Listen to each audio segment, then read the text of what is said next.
Perez, I think we are all ready to go. In the house, it is Burl Cain, Commissioner of Mississippi Department of Corrections. Good morning, sir. How are you? Good morning. Fine. How are you? I'm doing fine, sir. Thank you so very much for. I haven't talked to you in a long time. You're looking good. Well, thank you. You are too. Well, when you get older, you just got to comb your hair the right way and stand up straight. That's about all people expect, unless you're Jimmy Carter, and he's at, what was I say this morning, 98 years old, and she's 95, and the news earlier this morning that she's apparently dealing with dementia, but that's another story. We have so many different things to talk about. I want to start off with the parole situation here and the parole board, because we haven't had you on since we've had this Williams release. And I know on the air when we're talking about this, and I'm corresponding with the folks on C Spire text line, there are a lot of people who don't understand the separation between the Department of Corrections and also the parole board. So, and I thought I'd wait for you to get here to explain it. So, it's good that you're here. So, can you kind of set up the parameters where you guys get involved and where you have no involvement? Well, really, the whole thing is his budget is in our budget, so we're budgeted, but it includes him. Mm-hmm. And other than that, and then we then provide what he needs because he tells us what he needs, so we do that, and that's what's in the budget. What do you mean what he needs? What are their needs? Staff. Like he'll need staff. We have we have 8 employees that's at Parchment from historical times that work for the parole board, believe it or not, and he's in the process of moving those to Jackson, which should have been done maybe years ago. So he's doing that, and he has control, though, of the parole board. That's what he does, and so we only have the budget, and then that's as far as we go. We don't tell him anything. Yeah. He doesn't work for us. We don't have any influence with what he does. We just prepare people, get them ready, and give him all the information, and the case workers provide all that. Then he makes his decision, or the board does. Commissioner, you've been in this business a long time. If anybody's got the expertise you do, is this the way it's formatted in other states, basically the same way, or is it different? It's pretty much where I came from. They worked closely with the Department of Corrections as far as support, but they were absolutely independent of us, which was kind of good. Now, there's one role we play, and he allows us to do this, but he has a choice. He lets us participate when the hearing occurs.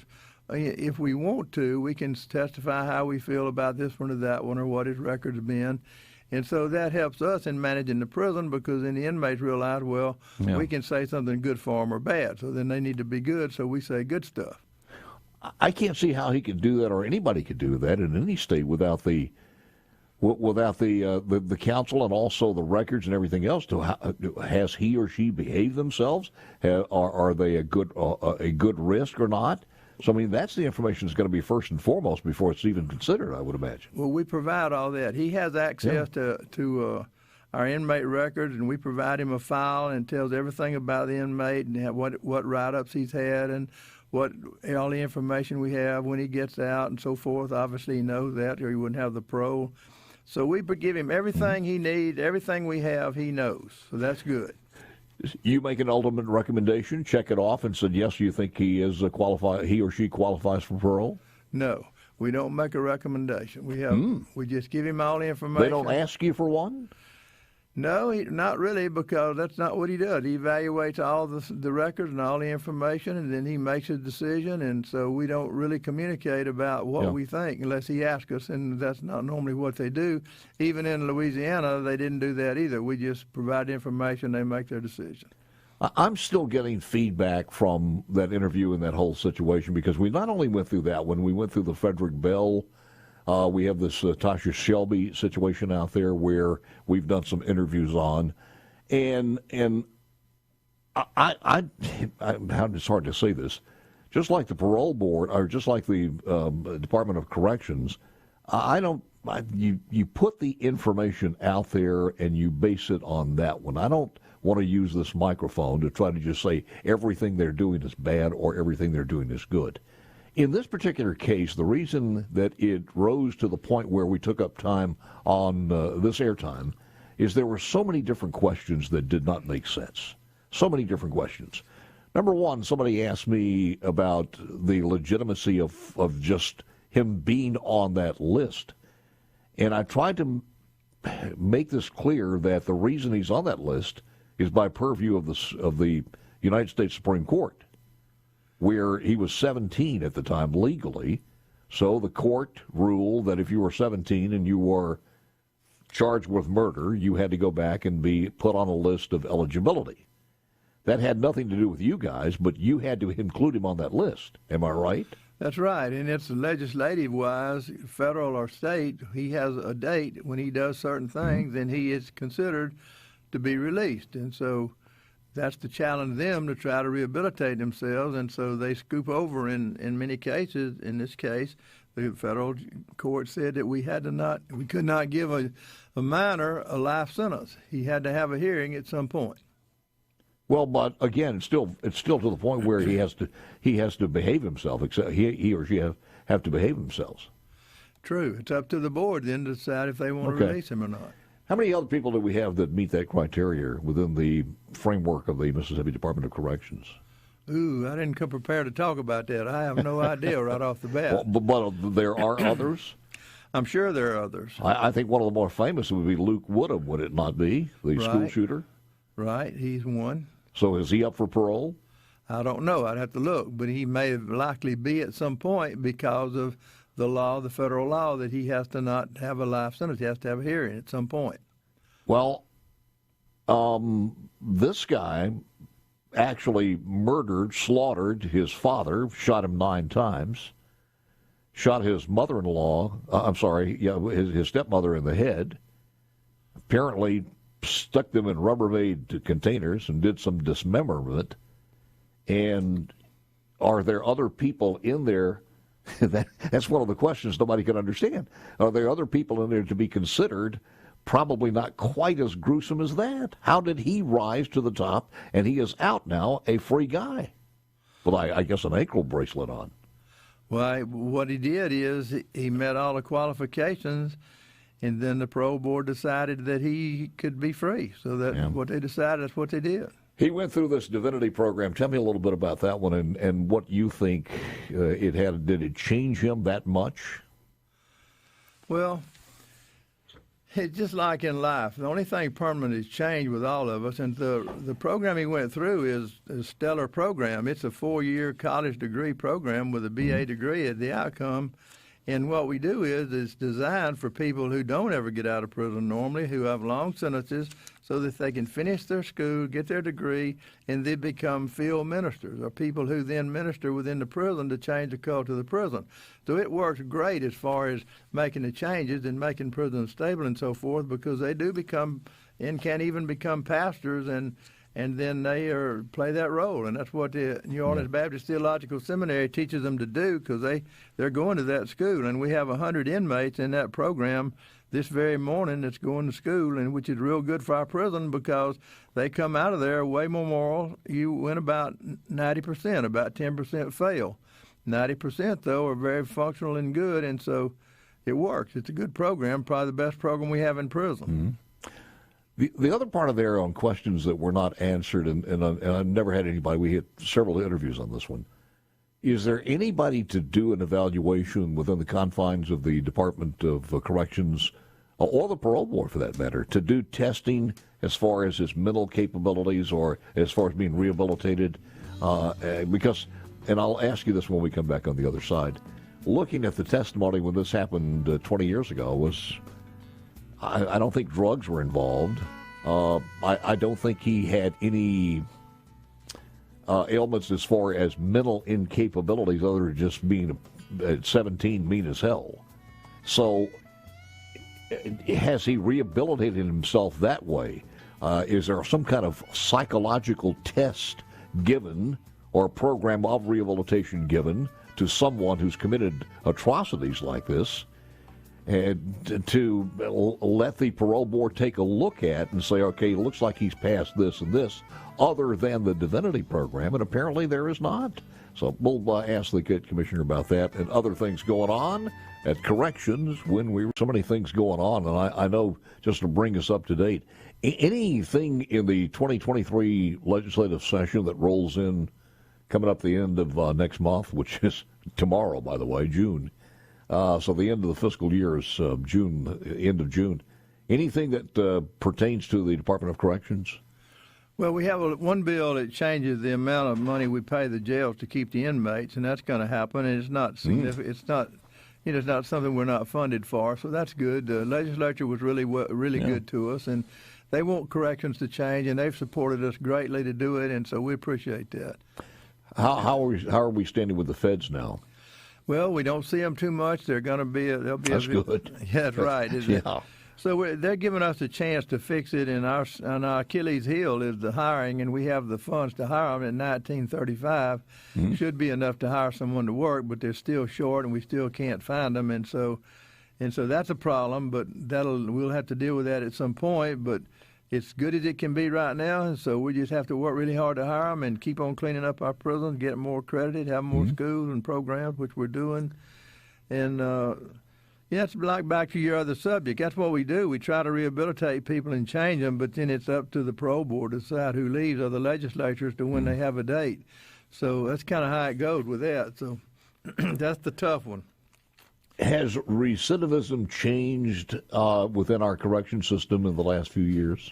It's changing slowly, but here's the deal. It took us till now. Our schools are in place. And we now have probably 2,200 inmates that are actively in school today, learning a skill or trade or learning something really to benefit them getting out. So we're going to see this impact, and we're turning the curve, and that's why we haven't asked to build another prison or anything. We're getting close to the top, but we're not there yet. We're sitting at about 1,900 and 400 prisoners. We still have room for a few more. We still have Walnut Grove that has some space. So we think we'll turn the curve and the recidivism rate will fall because we have more people equipped to get out and not come back. And one thing that's big is our A&D program is getting gigantic, and it needs to be because addiction is our major problem. Yeah. The other thing big is we have a bill in the Congress to jam the cell phones. And our congressional delegation, I feel, will support that. And if we can get the cell phones out of prison, we can cut out the contraband, the violence, and we'll have safer prisons. What's your personal thoughts on this, Commissioner, when you hear people say, Mississippi, we got too many people in prison? We put too many people in prison. Well, I don't know how you determine how many is too many in prison because I want to be safe and our communities need to be safe and policing is important and some people need to be in prison and if people are violent, they just need to be here and that's what we need to do is jerk their chain, change them around, make them more productive citizens and then maybe give them another shot. But I want to be safe, so when you say more than prison, I'm not sure there is. I'm not sure that we don't have, better policing. And I know we have the top of the scope, but we're a small state. But I don't criticize that we have too many in prison because they're all not, we got a lot of them chained, a lot of them ready to go, but they came. Many of them were where they needed to be. Yeah, I think the other fallacy there is just you get a lot of people in prison for just a small amount of drugs or marijuana, which my understanding of this, that doesn't happen for the most part. It's true, and so you could go ahead and look at and I'm sure the legislators are looking at the legislation, but I just have to fall back to my position. I just keep the keys. And so I keep who they send me, and I let out when it's time for them to go, and that's about what we do, and try to keep them peaceful and happy while they're there and educate them and make them so you'll be safer. I want to read the next book out, too, because I hope you put in there some of the best things on some of my top 10 contraband list. I think, what was it, the catfish? The catfish going over, and the chicken wings. The chicken wings going over the fence. The chicken wings.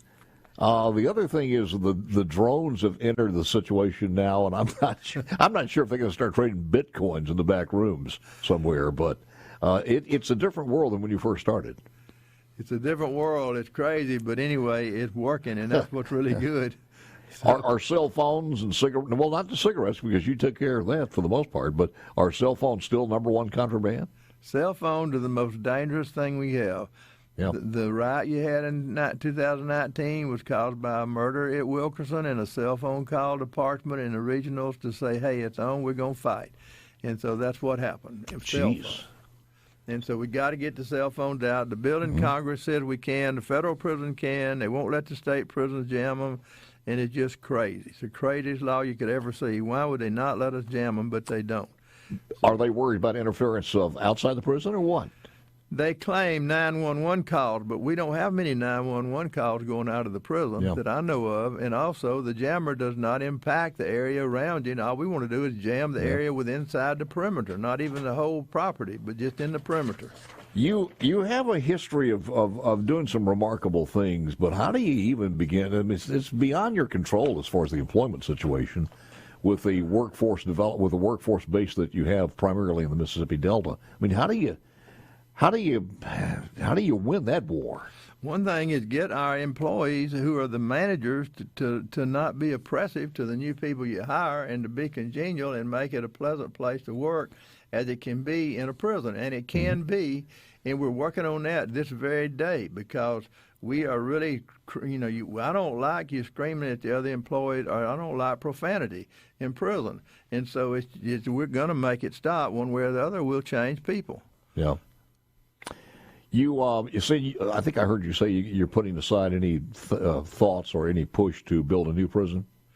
We haven't because we don't think we really have to have it. We think we can turn the curve because our goal is to prove that the reentry programs we're doing can be the top in the country.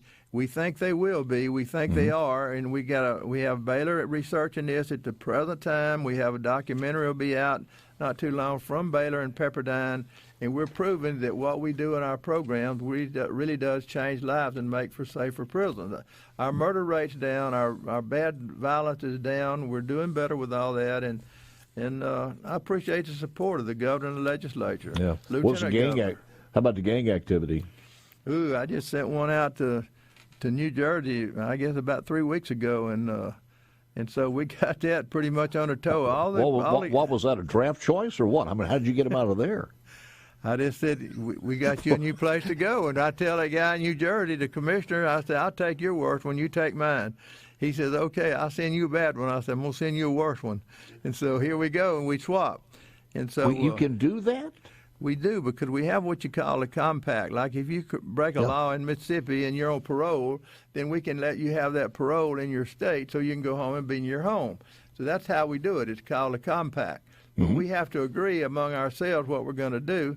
And so some states will take them, some won't, some swap, some don't. I swap. All right, here's a $64,000 question. What is the illegal situation during this administration done? Nothing at all or something as far as the incarceration?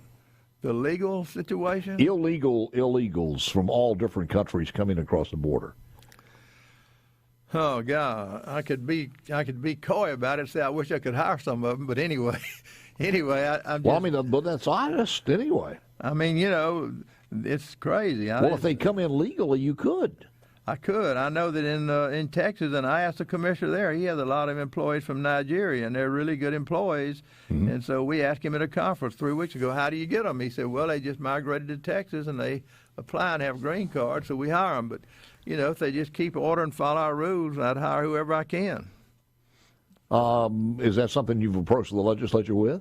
No, sir. I haven't asked them that. I think you'd have to, there's a lot of dynamics there. They'd have to have a green card or be here and be legal to hire, but then you have to be able to carry a gun, so you have to not have a felony or anything like that. Yeah.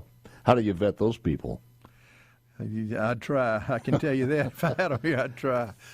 I need hire help. I need people. There's so many other services, and we're almost out of time here, but some of the other services, the prison industries has been going full speed, I understand. They are, and they're working with our new nonprofit, and so we're working hard finding inmate jobs. We get the skills, get them the job. That's what they're focused on. They're also managing the farm at Parchment under the committee we have, and so that's working well. Everything is good for us right now. How about the churches? Oh, yeah, I'm glad you mentioned. We're going to dedicate the one June the 15th. It opened at the new women's prison. It holds 300 people, and Ruth Graham's going to be here to do the dedication along with Governor Tate Reeves is going to be there. It's a big deal, and it's open to the public, and it's at CMCF. What time? What date is that? That's going to be the 15th of June. 15th of June. So we've got everything done just on track except the rodeo, and that horse has not left the stall yet. No, but he's coming. We got the plans and the pictures. Oh. We just got to get the wheel in the way, and we have our concrete trucks, 3 concrete trucks. That's what we have to have to build that, and so we have concrete school, teaching inmates how to lay concrete and so How forth. about that? So we in the ball Commissioner, game. it's always a pleasure, sir. Thank you for taking the time to come by. Thank you so much. You're looking good. That is the Commissioner of the Department of Corrections, Burl Cain. Back with more.